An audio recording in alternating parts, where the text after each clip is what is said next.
There you go, guys. Pretty straightforward product here. Cigarette lighter, power point supply for your Starlink Mini.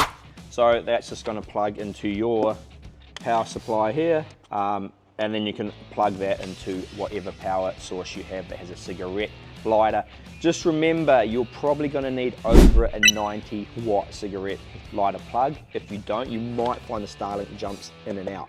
On majority of cars, you'll normally have 2 cigarette lighters, so it's, one of them will have a flap on it, and it'll probably say 120 watt. It's pretty standard on cars now to have a heavier duty, higher amp draw one. Otherwise, if you plug it into a too low one, not much will happen, or it will still power up and you'll see the actual LED on here, but you will get drop out of the connection.